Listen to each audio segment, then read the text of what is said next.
Every time there is someone saying, you can't do this because it's risky, or you can't do this because it doesn't make sense, or you can't do this because no one's done it before, or you can't do this because it won't sell, I just don't want to hear it. We run our business like pretty much every business in the world runs their business, which is you got to make more money than you spend or you go out of business. Where's the 80 or 90% of the value really delivered here?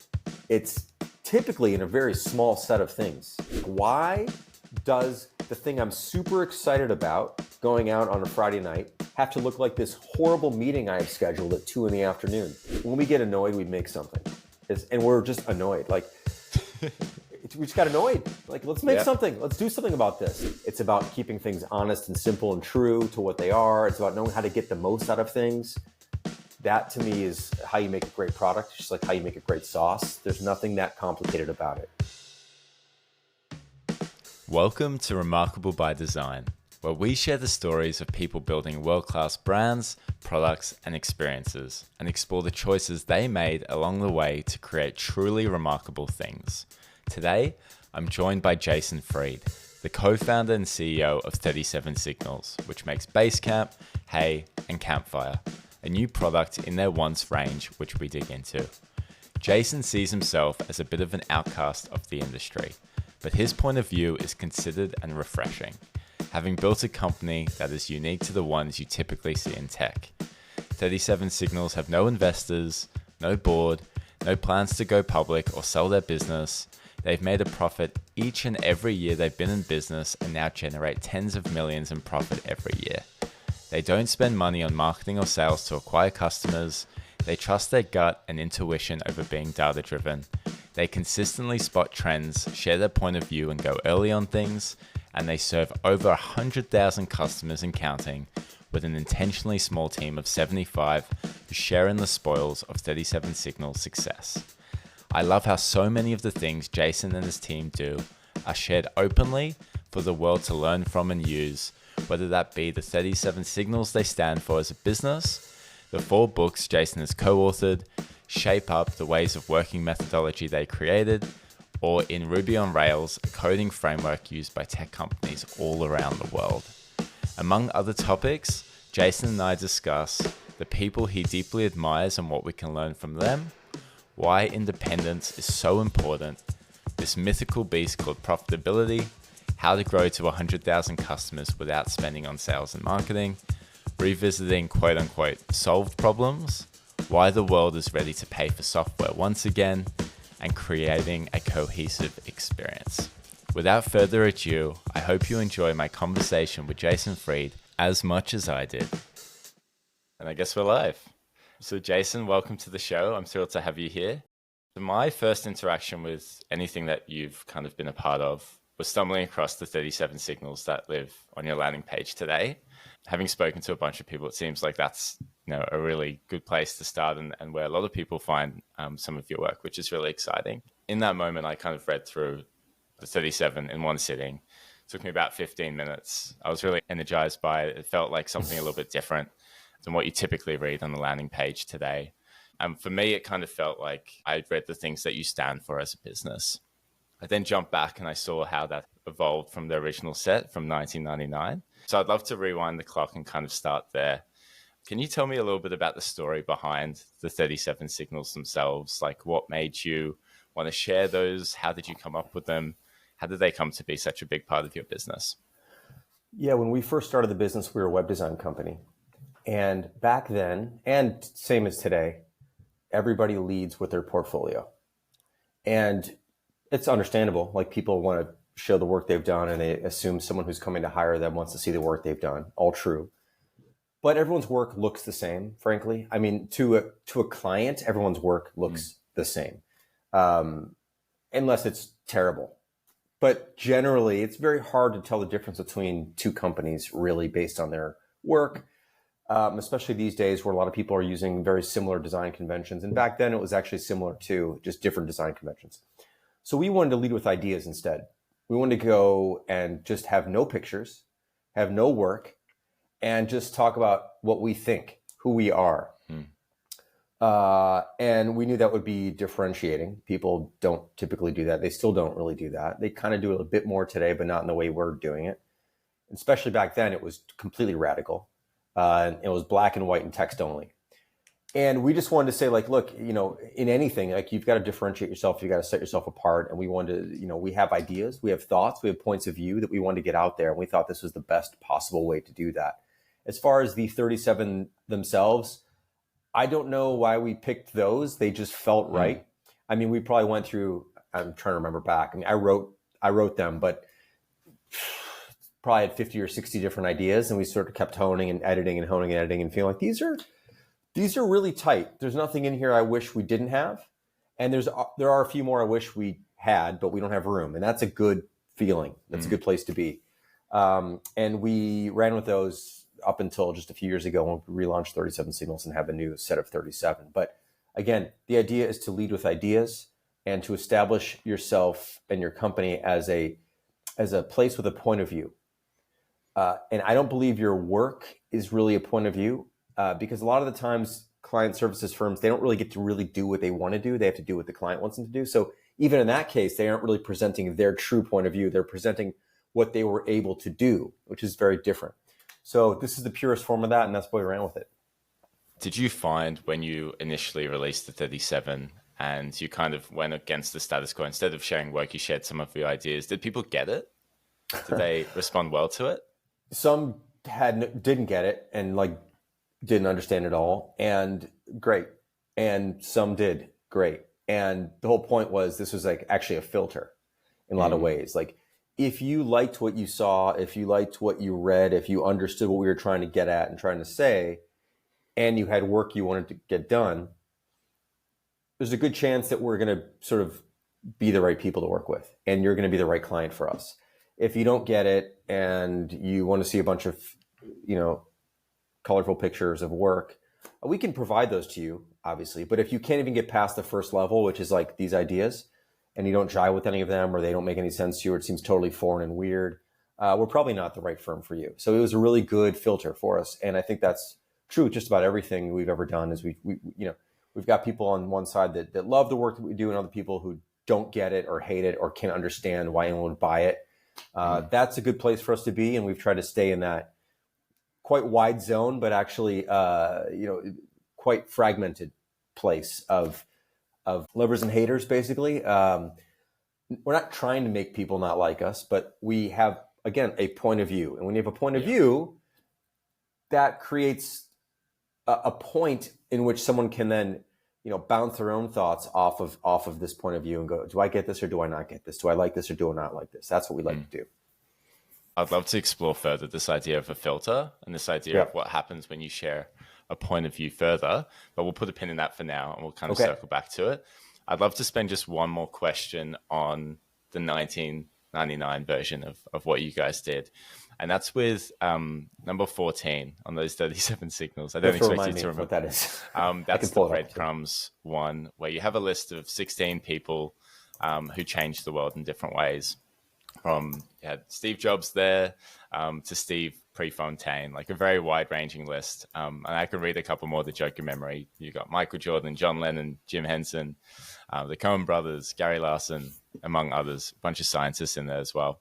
I'm just curious, who out of that list do you most look up to, and what did you learn from them? I'm looking back at the list right now. Interesting, I should say, to look back at this after so many years. So on this list, so this was a combination of a variety of our inputs here. Richard Feynman, for me, is someone who I've always looked up to, who I have just such deep admiration for his curiosity and excitement about his field and his craft and the fundamentals of physics and the joy it clearly brings him when he talks about it. So, and also his ability to be so advanced in a field, yet be able to explain things so clearly to the layman. I think that's a really wonderful and rare ability. But I just find his enthusiasm to be infectious. So Richard Feynman is definitely on there for me. I'm looking back here. Antonio Gaudi is another person who is an architect. If you go to Barcelona, you'll see a lot of his work. Amazing. Very ornate and beautiful and organic and sort of um, irreplaceable, like had a very unique point of view on what a building should be, how a space should feel, how the form should feel, colors, textures, just so ornate yet like it's just beautiful. It's just so beautiful in a way that's very hard to explain. If you've been there, you'd understand it, right? So he's someone who's always inspired me as well with his just own personal sense of beauty, which of course he's part of a movement also, but he really represents, I think, something very, very interesting and unique. And I'll give you one more since we don't, want to go on forever on this. David Ogilvy is a good example of someone who I always looked up to. I mean, I didn't know him, of course, but he's a famous, ad copywriter, essentially ad man. And I just loved his take on headlines and pithy, creative, clever writing, juxtapositions, two words that just mean everything. He just kind of was really good at that. And I always love writing. Writing is kind of probably my favorite thing to do in the business realm of things. And I've always admired his approach and his product, his output has always been something like, God, that's clever. Great line. Like I was like, God, that's a great line. So that kind of stuff captures me. I wrote down a couple of those words. So like curiosity, excitement, organic, irreplaceable, unique point of view, thinking through how it should feel. I've been to Barcelona. I totally agree. Yeah. Clever writing, juxtapositions, two words that just capture things perfectly. Like, what do you take from those things, and how does that influence the way that you build the things that you do? You might not be an architect per se, but through the products you create, the teams that you work alongside, like how do you bring in some of these inspirations, these inspiring things that you can learn from others? Well, first of all, I don't go out looking for inspiration, but it finds you. I mean, it finds you. I don't think you have to find it. It finds you just by wandering. So when I walk into a building that like Gaudi designed, for example, I'm just in awe of the cohesiveness of it. Like this really complex, I mean, his buildings have such complex shapes. There are very few straight lines. I mean, you can imagine how hard it was to make these spaces. And things flow into one another. And it feels like a complete idea. That, for example, you'll walk into a lot of modern buildings, which I like too.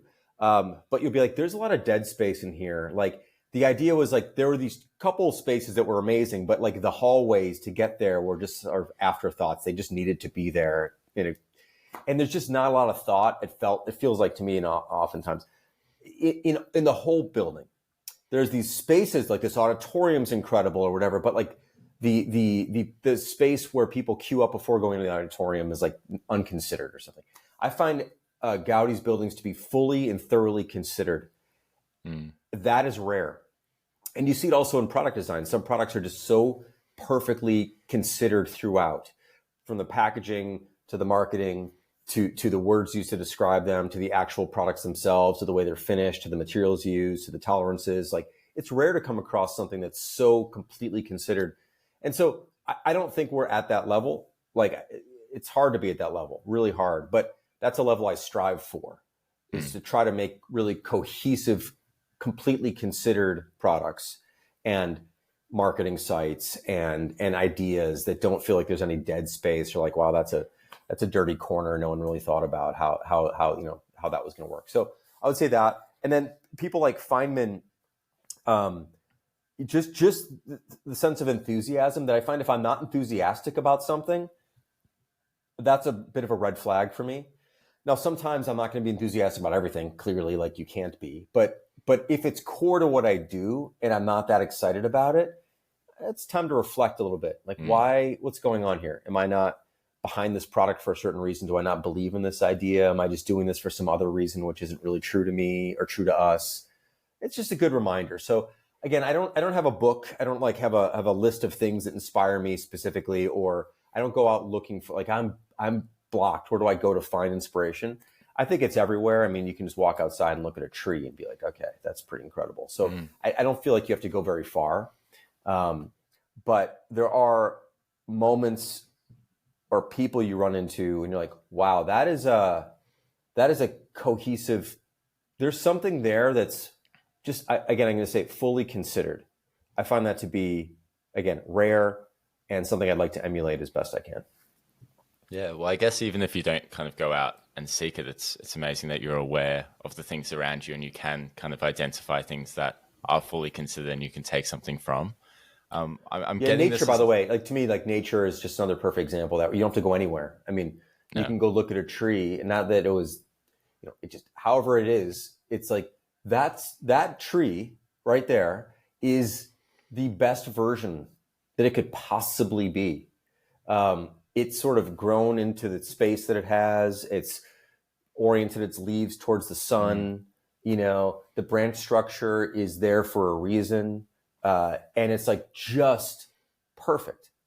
And I think the thing that's amazing about nature is I've never gone into nature ever. I don't think anyone has who's gone like, that's an ugly flower, or like, that's an ugly stone, or, that's an ugly whatever. I mean, some people like, they'll pick weeds. They'll say weeds are invasive and whatever. But like, generally you look at something, you're like, that just looks good. That just looks good. And it rhymes with everything around it. And it's all random. Like what? It's amazing. So I think, point is, you don't need to go find some famous person or go to some famous place or hop on a plane and fly 12 hours to go see a building. There's a lot of amazing things all over. And I try to just be open to absorbing all those things. And then you don't really know in the end how it comes out through your work, or if it does at all. You don't really know. I can't draw straight lines between, we built base camp this way because I saw a tree, and I don't know. But it all piles in. Yep, and absolutely. It's part of the building material of you. I've got a book just on the other side of my room here. Rick Rubin's new book, The Creative Act. I don't know if you've read that. I have. Yes, I have. So he would probably be on my list of 16 people. But he speaks extensively about just the beauty and creativity of nature. So definitely resonate a lot with what you're saying there. Yeah, he's great. I've not met him before, but I read his book, and I've known about him for years, and I feel like we definitely resonate, similar ideas. And especially, he's very much driven by gut and intuition, and so am I. I don't look at data. I'm not data driven. I don't run our business in that way. I'm very much an intuition-based business person, for better or for worse. I feel like there's a lot more feel in things than I think most businesses. Business seems to be this very numbers-based, traditional. Everyone's looking for to measure everything, and I think that too many business people ignore feel. How does it feel? So I'm all over that, and I know Rick's all about that too. I'd love to pick up on that. I feel like even listening to you now, but also your writing, it's very well considered. Maybe that's the right word that we can kind of latch on to. I appreciate that. Thank you. But it seems like you're intentional in what you do. Like you'll reflect on something, you'll think about something, and you'll do it with intent. And I'm just curious, is that something, and intuition can also be gut driven. It doesn't have to be something that you've thought about and it all makes sense, but it can feel right. And you kind of go with that. Is that something that has always been natural to you? Is that something that you learned from mentors, or where did that come from? I don't know if it's actually true, and not that Okay. you're wrong, but I'm not sure. I think I do. When we choose to do something, we eventually go all in on it. So there is this sense of like that then the intention is fully formed and we go. But I definitely explore a lot of things with no expectations of outcome. So that might not square that clearly with intent. Like I could spend weeks just thinking about not sitting here thinking about it, but like sketching, thinking about a product idea, playing around with something, not knowing where it's going to go and being perfectly okay with that. Like, it's not like, wow, today I went off track and I'm supposed to be going in this direction. Like, shame on me. I don't, it's just like, let's wander. I'm a big fan of wandering, and then either finding something or having something find you, and also putting it away at some point. Like, I've been wandering too long and there's nothing here to find. It's totally like, there's nothing here in this direction. Maybe I should go over that direction. So I would say I'm not very intentional initially, but once we find something that seems like it has some form and we're like, we're going to make this, we become extremely intentional about like getting it done well, relatively quickly with a small team, the way we like to work. So I would say I shift into that gear, but oftentimes I much prefer to wander and wonder more so than to approach things with like clear intent initially. If that's Okay, cool. I don't know if that's clear or not, but that's No, how I think about absolutely. it. Yeah. What does wandering look like when you're sketching? I wish I'm not in a place where right now where I have my sketch Okay. pad, but it's messy, super messy. I use a Sharpie marker, like a big thick marker. I don't want precision early on. I want like broad strokes, and I'll just sketch something. It's usually boxes and arrows and lines and spaces and circles to represent things. And then I'll just sketch over things I've already sketched before. Like I'm not like, okay, this needs to be neat over here and this is over here. I just kind of like get it all out in all sorts of different messy ways. And I kind of like sketching over things I've already sketched. I don't know why, but I don't like feeling like I need to worry about it. I don't want to treat it as if it's precious. It's not precious. It's just exploration. And so that's why the fat markers and the sketching over things and being messy is the way I like to do it. I don't want to spend any moments at all thinking about where should this go on the page right now. I just want to get it out of my head and play with it. And then sometimes I'll hit on something and I'll like turn the page and draw it a little bit more clearly and go, there's something here, or I'll draw a few variations of it. But it's just kind of, it's typically very messy. As I feel like the creative process pretty much is, and it sort of represents Absolutely that. Yeah. And when you've been going through that messy cycle of, maybe you've drawn a box on the box and you're just getting something out of your head and you have that kind of feeling of there might be something here. What does that feel like for you? How do you know that you've kind of landed on something? And maybe how do you then articulate that to someone else who hasn't been through the kind of sketchpad journey with you? Yeah, that's a great question. I'm gonna give you an unsatisfying answer, but maybe I can. I'm basically, it's a feeling. Yeah. So to me, there are few feelings as great in this world. When I mean this world, I mean like making products and whatever, as feeling like you're onto something. Like there is something here. I could see how these things connect. I start to imagine using the thing, and I just get, there's like a sense of like, there's like a heat here. There's like, there's something here. There's something going on here that's worth pursuing. So it's this feeling of like, of an insight or an observation where, you're like, there's just something here. It's not just a blank observation. Points are connecting in some way. I'll typically go down that path for a while, and then if like it continues to really continue to play out, and I get like more and more excited or see more potential here or whatever, I'll eventually write something up with some sketches and share it with usually David, my business partner. So he's usually the second person who will ever see any of these ideas. And then I don't tell him how to feel about it. I don't think you should ever tell anyone how to feel about it. I'm just like, here's what I think I'm onto something here. There's something kind of interesting here. And we just kind of riff. So I'm not asking his opinion. It's more like, let me share this thing with you. And then we just kind of see where it goes. Sometimes it goes somewhere. Sometimes he doesn't get it. Sometimes he totally gets it. Sometimes he sees a different point of view that I had, and we kind of take it in a different direction. Go, oh yeah, it could be that. It could be this. But there's a sense that there's enough material here to continue to riff on and roll around in that is promising. I think when you run out of stuff to roll around in, or yeah, we've been through that before, or like there's no more material here to explore, or just like I've seen every grain of sand in this bucket, like, and I don't know where to go with it next, and we're sort of bored. Then that's the sign that we probably aren't going in the right direction. So I think that the excitement needs to sort of continue as you develop something. You can't just have it all in the beginning. That's not a good sign. I think it needs to continue to like build and build and build and build as you go. So again, it comes down to a feeling. It's like if I asked you, how do you describe to me what it feels like to be excited about something? I mean, you could describe it in a bunch of different ways. Some of these things are physical feelings. Some of them are like vibrations and heat. Some of them are, you'd say, well, I'm anticipating something. I'd say, what does it feel like to anticipate something? Like, these are all like design to me, like design and good product. Like, it's a feeling, like happiness is a feeling, and like sadness is a feeling.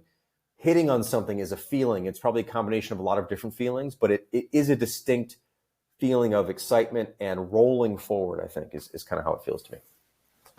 Yeah. You just know. It feels like something you just know. There's like a harmony with it. It rhymes. You're like, oh, there's this, it's like you read a great poem, or you read something and you're like, that's just or a headline like Ogilvy, going back to God, that's just a good line. And when you feel that about the stuff that you're coming up with, like, not that like I'm so great, that's a great thing, but like, this actually rhymes. This feels right. I like where this is headed. And oftentimes, by the way, it starts with the name of the product. So when I feel like I'm able to name a product really well in the early days, that usually is a good sign.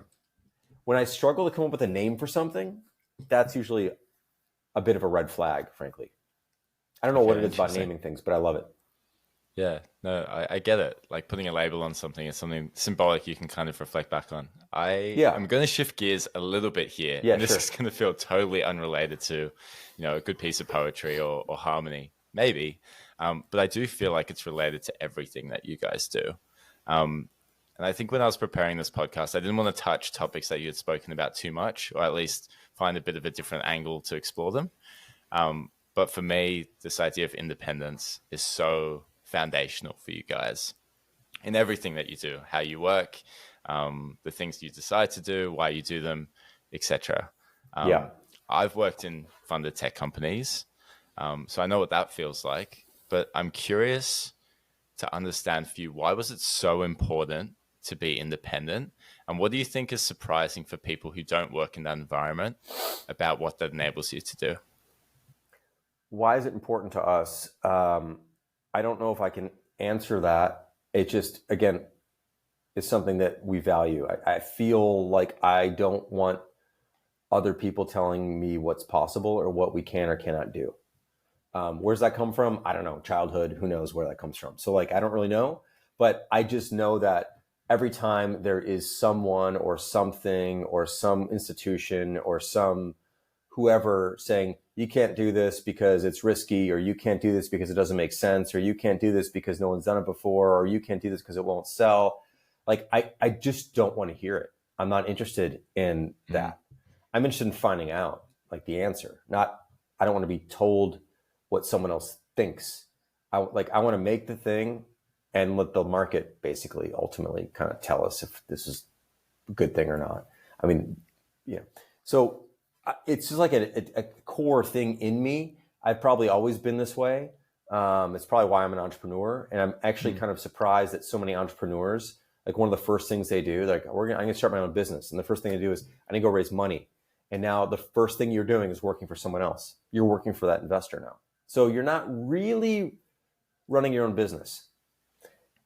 Really. You're, in charge of part of it, an important part of it.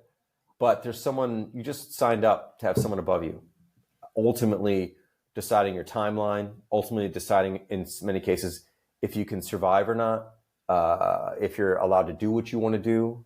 I'm not into that. David's not into that either. We're just not into that. We just want to like roll our own thing and see what happens and put it out there. So it's even like frustrating. Like we've Apple's whole App Store regime is frustrating to us. It's like one of the few things where we don't have control over what we want to do. I don't have control over delivering the kind of software I want to deliver to my customers the way I want to do it. I don't have control over what I can charge people for things.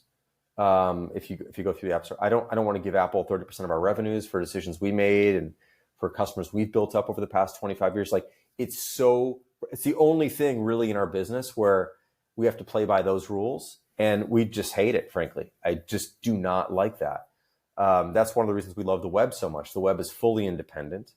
It's probably the greatest computing platform ever devised. And you can do whatever you want. You can talk to your customers directly. You can sell things to them directly. You can help them out directly. You can market to them directly. You can speak to them directly.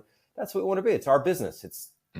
they're not our customers. Like, we don't own them. Of course, they're customers of many other services too, but we have a relationship now, and we love to just like run that the way we want to run it. And if they like us, great. If they don't have to be customers of ours. Like, it's a very clear, direct thing. Anything that's not independent to me is very indirect, and I just don't like abstractions or indirections in that way. So I don't know. That's kind of pretty core to what I would say. Yeah, it's interesting because when I listen to you talk about that, and so many of the philosophies that you share, they make sense. Like, I don't know if it's a generational thing, but definitely a lot of the people that I spoke to ahead of this podcast, they truly resonate and found refreshing the 37 signals, a lot of your writing, the products that you guys are building. But I've heard you say some of these ideas make you an outcast, particularly in the tech world. Yeah. Why do you think that is? Like, what is it about the system that doesn't make some of your ideas work as the norm? Well, what's weird is that we're in many ways, incredibly boring and mainstream. Like, we run our business like pretty much every business in the world runs their business, which is you got to make more money than you spend or you go out of business.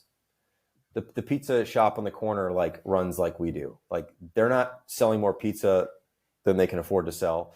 They're not like selling pizza at a loss and hoping they're going to make it up some other way. No, they're like, I can't sell a pizza for $10 if it costs me $11 to make it. Like, I got to figure out a way to make that pizza cost me $8 to make and sell for 10. Like, basic fundamental business. That's what we do. We run a very sound, fundamental, sane, profitable business. This is mainstream business, actually. Again, go down Main Street. Every business down the street runs like us. So it's weird. Like, we're actually in a huge company in general, but in our industry, there's a lot of talk about funding. Although I would say that still most companies in the tech world are not funded by VCs, or they're just independent proprietors doing their own thing, small teams trying to make things work. It's not that easy to get a lot of money, actually. But the big money stories are the ones that, like, are sexy and exciting, and someone's valuations, they're $1 billion company, they're a unicorn now, all that stuff. Like, of course, that's the news. The news is it's not interesting when a company is profitable. It's just like, or it's not interesting when a company stays relatively small. What's interesting is, like, these 4 people in this garage built this thing and now they're worth $1 billion and everyone's clamoring to give them money. Like, that's just a story. So those are the things that get promoted. And those are the celebrities essentially of the industry.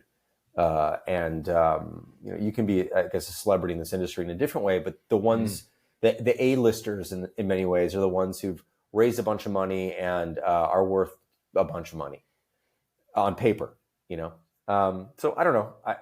It's appealing. It's like sex sells, and in entertainment, and in this world, it's money sells. So the more money and numbers that are attached to you, the more exciting it is as a story, I would say. Are you finding that changing at all? Like, I know. Yes. Okay. Interesting. I How mean, are you like, seeing that change? Well, money is not cheap like it was 3 years ago. Money was kind of free for a while, like, extremely low interest rates. I'm speaking primarily in the US, but I think globally, well, not globally, but yeah. Okay. So in Australia, and I think a bunch of places in the EU as well, it's just cheaper. Now inflation has gone up. Interest rates have gone up considerably. Money's not as cheap anymore. You can make there's a lot more opportunity for people to put money into other things than tech companies. And because of that, a lot of VC firms have pulled back. They're not funding companies the way they were. They're not throwing money around the way that they were. And companies have been forced to find this thing called profitability, this mythical beast. They've had to work hard at that. And so it's becoming more interesting, I think, when companies start to make money, or they're cash flow positive or whatever. That said, like, the big stories are still like, OpenAI raised whatever, and these guys, Perplexity raised whatever, and whatever. Like, those are cool stories, by the way. There's nothing wrong with those stories. They're just like such extreme outliers. Like, the problem is that people who are coming up in this industry, they see a few stories like that and they think that's the norm. Basically, those companies don't exist. Like, unicorns basically don't exist, right? Isn't that like the whole, like a unicorn literally doesn't exist. No such thing as a real unicorn. So like the fact that there's so much attention paid to things that basically do not exist, it just sets people up on the wrong path in many cases. I think it's far easier ultimately to build a nice sustainable business. Maybe you can make a business that's worth $5 or $10 million, and you get to take home a few $100,000 a year, and you have a few employees and they do really well. Like, that's an incredible success. Yeah, but it's not seen that way measured up against, the unicorn stories, which again are few and far between, truly. Yeah, interesting. Yeah. I think at the end of the day, like, gravity always wins. These high flyers, whatever, like, yeah, there's always going to be some of those. But at the end of the day, if you don't make more money than you spend and you can't build a sustainable business, there's going to come a point where other people are unwilling to give you any money anymore. And when that happens, you are dead. You're screwed. And you haven't developed the skills that you will need to actually figure out how to sustain your own business your own way. So those who just depend on others for fuel, I think, are in a tough spot when the fuel costs go up or when the fuel dries up, versus companies essentially who can make their own fuel, which is generating their own revenue from their own customers, keeping their costs low as well. Yeah, I think that's great advice for many people. I would love to pick up on the thread that you talked about before and kind of shift into the second part of the conversation now, which is around transparency. And you mentioned before how important writing was to you. And I can see that when I'm reading the words that you write. But there's many things that you guys have shared quite publicly that, at least in my opinion, I'm not seeing other people share it in the same way. But it seems to be a little bit few and far between. And there's great examples of that from the employee handbook that you guys have released, the 37 signals themselves. Even I was reading, I think, a specific job ad where you had called out the types of people you don't want to join, which I think is interesting. But why do you do that? Why do you share these ideas that you have so publicly? Why do you release things like the employee handbook or Shape Up so publicly? Like, what do you stand to gain from that? Why do you do that? I look at it the other way. I'd say, why not? Like, why not do it? If we're going to write it anyway, why not put it out there? Like, if we're going to write a handbook and spend all this time putting a handbook together for our employees, like, this is actually a pretty good recruiting tool for other people at some point. And for our customers who want to see how we run our own business. I mean, if I'm a customer of a company, I'm kind of curious about how they run their business. I'd like to know what kind of company they are. So for us, it's more like a why not, frankly. It starts there. And then the other thing is that we don't really spend any money on marketing or advertising traditionally. We've dabbled here and there. We've played a little bit here and there. But all things considered, over 25 years, we've spent like a few $1 million in 25 years, like exploring this. So the majority of our business comes from word of mouth, and people discover us typically through our point of view and our words, and they're curious, like, wow, this is an interesting company. They put their handbook out. Interesting. What do they make? Oh, interesting. People who make this, who wrote this, make this. There's probably something interesting in this product to check out. And then people use it and they spread the word themselves, and it's sort of organic growth. But as from the beginning, like, we want to put our point of view out there. We have a point of view.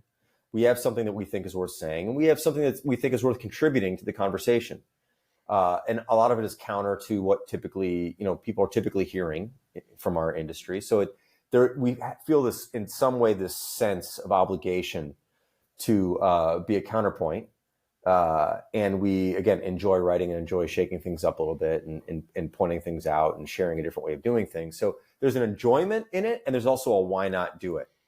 What we have, like, nothing to hide here. We don't have anything to like, there's nothing proprietary about what we do that's going to benefit us in any way without, like, I've always been inspired by chefs in this regard. Chefs write cookbooks. They put cookbooks out, right? What are cookbooks? They're books of recipes. What do chefs do? They cook. They follow recipes. So are chefs afraid of putting a cookbook out with their best recipes? No, they're not afraid. They're not afraid someone's going to buy that cookbook and open a restaurant next to them and put them out of business using their own recipes. Like, no one's afraid of that. What it actually helps them do is get their name out there and get some notoriety, and have people pay attention to them and maybe check out their restaurant when they're in town, that sort of thing. We feel the same way about our stuff. We're going to put our books, our cookbooks, essentially. We're going to put them out there. And people are going to be able to follow our recipes if they want and find them useful. Maybe they use some of them. Maybe they're jumping off points for mixing something up their own way.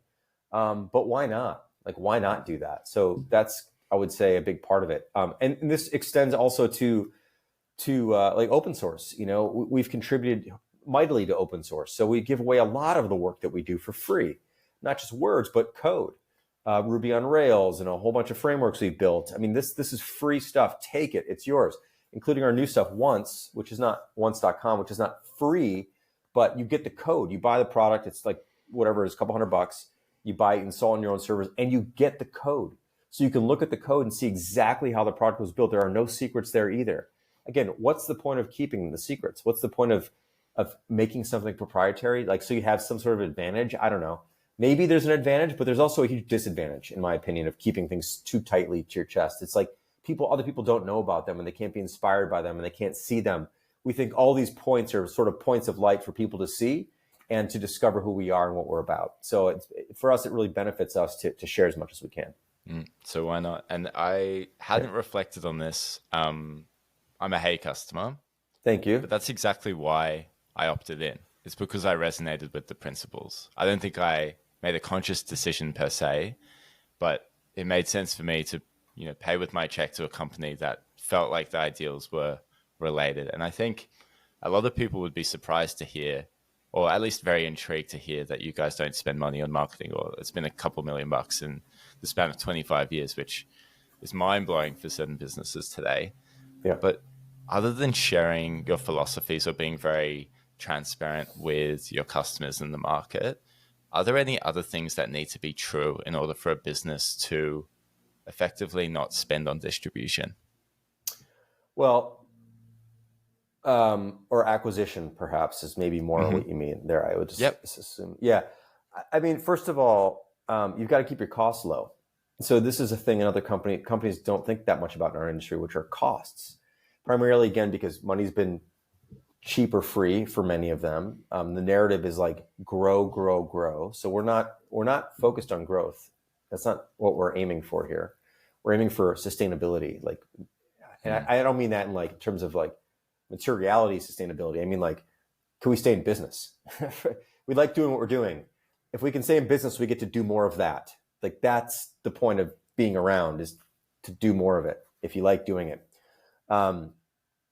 And so a big part of that is the cost side of the equation. And that's about keeping your company as small as you possibly can, in our opinion. Keeping your costs as low as you possibly can. Being generous with employees, but not having too many of them where you can't be generous. And that sort of thing. So I think a big part of this is like, if your cost structure is way out of whack, and you need to borrow a bunch of money to make it work, or you need to acquire a bunch of customers, like a huge amount of customers to make it work because you've got a huge employee base, like, you're probably gonna need to like spend money to acquire customers because you need so many customers to fuel the fire that you have. I think just thinking about costs is really important, and more companies are starting to think about it. And I think what's exciting about, I think where we're headed as an industry and as sort of where technology is headed, is that I think people are going to be able to lift a lot more with fewer people. So you're going to see, I hope to see, more smaller companies doing really big things. So, a crew of 8 people doing what would have been 40 people's work before. That's exciting to me. I think that's going to be more and more possible. I think it's possible now. I think it's been possible for a long time, but you really had to see the way there. I think the way there is going to be more obvious to more moving forward. So that's exciting, I think. Yeah, that's really exciting. And it's definitely one of the reasons why I started picking up a few projects, is seeing, no code this, or like, there's so many examples of how that's becoming easier today. I think through my career, I've always seen that constraint and being small makes sense. Like, if you're constrained on budget, or constrained on team, or constrained on time, or some constraint, you're more creative and seem to have an outsized outcome that you can deliver beyond just like, you're able to do a lot more now with small. Like, do you see something from a product design sense where constraint somehow has a thing? Like, how do you think about constraint and what you're able to deliver with constraint? I know with Shape Up and 6 and your two person delivery teams, one programmer, one designer. Like there's kind of baked in constraints, small teams. Like why do you do that? Why does constraint seem to have this effect on the way work gets done? I mean, I would say, aside from I think the creative side of it, there's also just a core impatience. Like we want to ship things, we want to make stuff, we want to see stuff go live. It's not that fun, frankly, to work on something for a long time. It's more fun, I think, to like work on it for long enough and then see it out in the world. If it never makes it out in the world, I mean, then it's more of a personal hobby, which is totally great and fine and beautiful. But if you're trying to like commercialize something, like it needs to get out there. I don't even know. I don't like that term, even commercially. Trying to make something that can help, build your business and keep you in business. Like you need to get it out there so people can buy it, pay for it. And so the 6-week cycle thing is a primary function there. It's like, we're not going to just get caught up working on something forever and ever and ever and ever. We're going to say the most we can spend on any given feature is 6 weeks at the most. Hopefully most things take 2 or 3 or 4 or 2 days in some cases, of course. But 6 is our limit. It's our appetite. So we don't estimate how long something's going to take because it'll take as long as you give it. So we just decide to only give it the maximum amount of time. So it's more like a budget. Like people would say, I can't spend more than $3,000 on this family vacation. Then that's all you spend. You don't spend 15,000. Like you can't. You're like, I've only got $3,000, right? I've got 2 kids. We're going to go here for a week or 2. This is all we got. And so that's how we think about time in building things. And then of course there is the creative side of it, which is like, what is the 4 or 5 or 6 week version of this feature that could also take 6 months if we gave it 6 months, but what's the 6 week version? There's something really, in my mind, very exciting about, I'm going to use the word squeezing, although I don't really like this because it has a sense of like deforming it, but like, or like maximizing it, but really like, what is the core juice here? Like, what are we really trying to do? And how do we find just that, just the core of it? That's to me an interesting and exciting thing to always do, which is to like get to the heart of the matter, get to the core of it, figure out what the core is and just do the core really well and know where to stop. And know like where's the 80 or 90% of the value really delivered here. It's typically in a very small set of things. It's not all the exceptions and all the edge cases and all the extra settings and the other things and 3 menus down. It's like just the 4 or 5 things that this thing really needs to do well. We can do those things for sure in a few weeks. Let's just find out what those are and do those. I like that as an intellectual and creative exercise. And then of course, the side effect is like we get to ship stuff. So we get to make our customers happy. We get to work on new things frequently. We don't get stuck in this mire of like being stuck on a project that never ends, which is just demoralizing. Yeah. And we don't waste company time working on something that's never going to ship. Like I think we work on 95% of the things we work on, like ship in a few weeks. So all those things together make sense for us. I don't know why my brain went here, and maybe it's a bit unrelated, but I was thinking about as you're talking there, and thinking about like what are the 4 or 5 key, the core of the essence of the thing. And where my brain went was, you guys obviously at Basecamp, which feels to some extent like the core of 37 Signals in some ways. Yes, it is. But what made you guys want to visit this thing that you guys have deemed as kind of like a solved problem, like email and calendar? In some ways, doesn't feel core. I imagine you guys disagree to some extent with that, but what made you guys want to go after this thing that wasn't solved? And how did you determine that it wasn't solved? Well, so we are tool builders, and that we want to build the tools that we use to work every day. Now we do essentially all of our internal company work in Basecamp, all of our internal announcements, all of our project management, all of our checking in on who's working on what, all of our financials, everything happens in Basecamp. But we also interact with the outside world. In the outside world, we interact via email. People email us all the time. Customers email us. We have to talk to our accountants and our lawyers and vendors and get 100 emails a day, right? And so email is very much part of our world, even though we don't use it internally at all. We don't email anything internally. Everything happens through Basecamp. But on the outside, we email. And so we were using this, like this important part of our business, which is the outside world. And we're just didn't like the process. Like, it's a mess. It's just a mess. There's like so many workflows that aren't workflows. They're workarounds and they're hacks. And at some point you kind of go, we can make this better. We can make this better. I'm kind of motivated to make this better, but let me just be honest, which is getting back to our conversation about wandering and wondering. Hey did not start out as an exploration on making another email service. Okay. We actually began wandering around improving Highrise, which is a CRM tool we made back in the mid 2000s, 2007. And we wanted to do a new version of Highrise. And as we began to explore a new version of Highrise, we were wandering around that idea, and we'd sort of realized that like what we're kind of making was this really interesting way to interact with people via email, that we're like, I want this for all my emails, not just like my important business emails, but I want this for my personal emails. I want this idea. And so we kind of like hit on something that we didn't see. You know, you're like mining for something and you hit a seam. You're like looking for gold and you hit, I don't know, platinum or whatever the hell, silver or something else. You're like, oh, there's something else here. Maybe this is a bad analogy, but there's something else here. Maybe it would have been better to say like you're mining for coal and you hit gold, or you hit diamond or something really valuable. Like there's something else here. Let's follow that. And then it became like obvious to us that, oh, we actually don't like using Gmail or Outlook or any of these other email things. And there's only like a few of them. And we have a bunch of new ideas here. And we started thinking about how we use email. Like, God, it is one workaround and one hack after another. Like, I want to get back to someone later. What do I do in Gmail? I mark an email unread. I already read it, but I have to mark it unread, so I like remember to deal with it later. Like, what?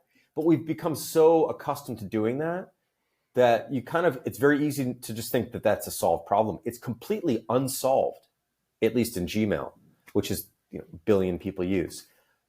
Not only is it unsolved, it's poorly handled. It's just like, and then you start to go through this list of like other things. You're like, God, not only that, but like, what if I just want to get back to something later where I can star it, but the starred stuff shows up with the other stuff, and I've got all this unread stuff and read stuff, and it's all mixed in together. It's like, what is going on here? There's a better way. And I'm getting emails from people I never want to hear from. I don't really have any control over this. Like, why? Like, I screen my calls. Why can't I screen my emails? Like, you start to like unravel this, like, wow, there's like 25 things I'd like to improve about email. And so you just get excited, as I'm sort of getting now. And then we build the thing. And then we knew we wanted to do a calendar at some point, but we couldn't get into the first version. So we spent a couple of years making the email thing. Then we spent another year or so, 2 years improving that. And then we just released the calendar recently, which is another collection of things that, in my opinion, like most calendar systems do very poorly. Like, why does the thing I'm super excited about going out on a Friday night have to look like this horrible meeting I have scheduled at 2 p.m? Like, they're just pastel blocks, and they're all equally treated, and I can't look forward to things. Like, why is everything the same on a calendar? Like, in my mind, they're not the same. They don't feel like the same things, but they're treated. So that's where you start. And then you start to unpeel it and go, oh, there's this, and there's this, and there's this, and there's this. Why can't I put a picture in there? And, why can't I just name days? And why can't I do this? And why can't I do that? And you start to realize, like, why can't I circle things on a calendar? Like, I do it on paper calendars. Why are paper calendars so good? Wow, they're really flexible. How do we add some of that flexibility? And then you just kind of, again, unravel and unfold and discover a collection of things that feels like a product at some point. So anyway, is it core? It's become core, but it is also core to, like, we work now only in we use Hey for email for the outside world, use Basecamp internally, and that's a really good 1-2 punch. I mean, there's more things we want to build, but it's nice to have our tooling under our control. Yeah, Long that must answer, give you... No, great answer. And that must give you back to that kind of sense of independence again. Like, you're using your own tooling, which is fantastic. I have a trip to the UK coming up next week, and it's circled, and I have my countdown, and it's great. So definitely agree. Another feature, like something you're looking forward to in the future, like, it's 5 days away. It's 4 days away. And this happened because my kids, we have a big, huge paper calendar in our kitchen. and we had this Hawaii vacation plan like last year, and they wrote like 10 days, like 10, 9, 8 in the days before. I'm like, oh my God. Yeah, of course. They're anticipating something coming up, and it's fun countdown, and the rocket ship's going 10, 9, 8. Like, why don't we add that? It's like, why haven't calendars had that before? It's because most things on calendars suck. Who's looking forward to that meeting again at 3:00? They have but when you think about calendar as a pleasant place for things that you are looking forward to that are beyond just like the monotonous horribleness of your day, you can look forward to things. So that's where the countdown idea came from. So you just got to like step back to the point about inspiration. I don't look at other products for inspiration. If you look at other products in your industry, you end up just having this tunnel vision, like this is what everyone's doing and this is all that it needs to be done. I like to look beyond that, like the paper calendar or something else, or just seeing like the excitement in my kids' eyes telling them we're going to do something in a week. They're excited a week before. They're even more excited that, 6 days before and 5 days before. There's something here. There's an idea here. And you kind of build that into the product.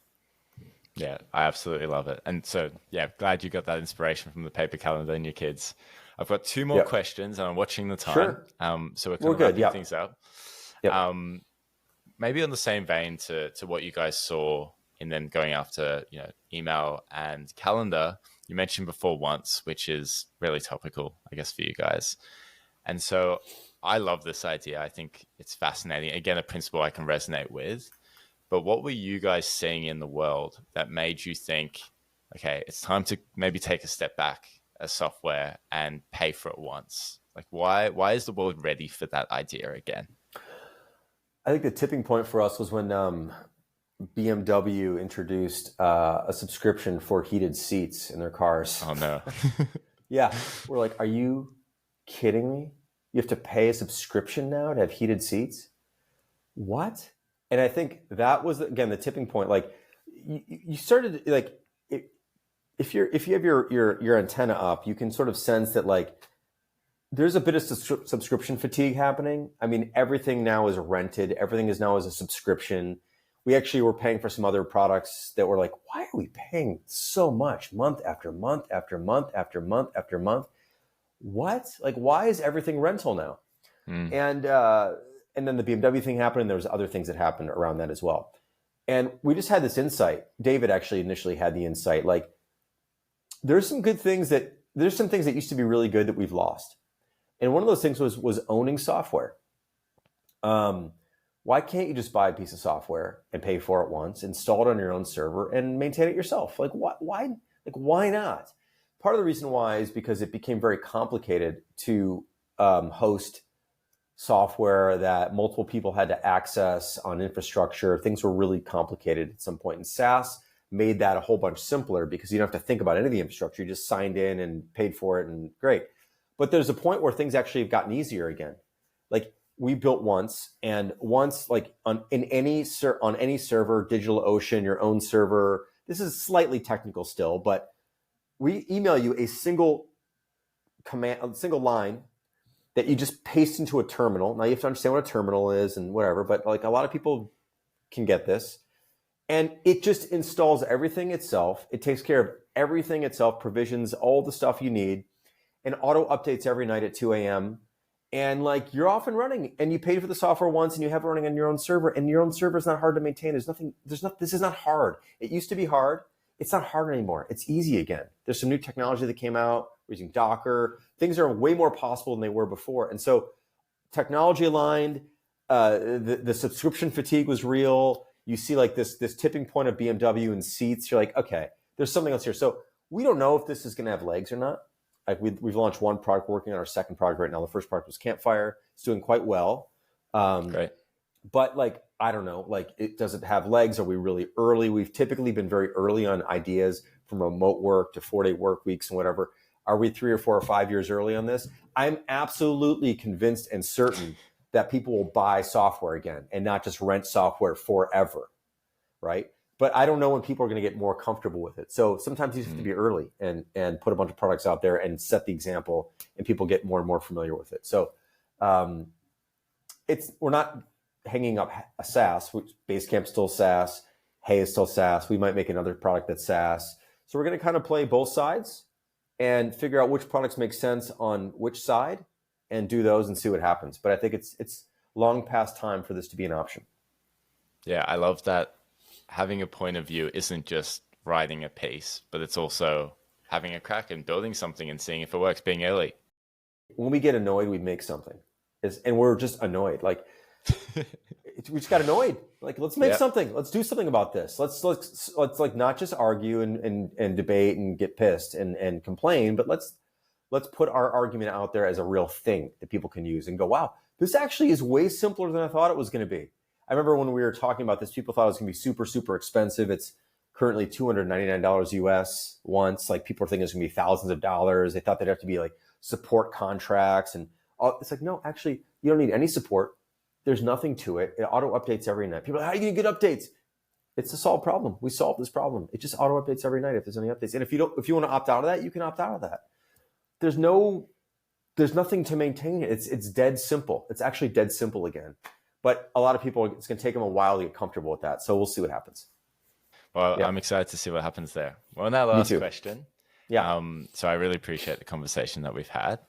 But I saw that Basecamp just celebrated its 20th year, which is amazing. Congrats. Thank you. I bet that brings up a whole range of emotions. But I wanted to explore this paragraph from the blog post that you had written when you actually announced the launch of Basecamp back in 2004.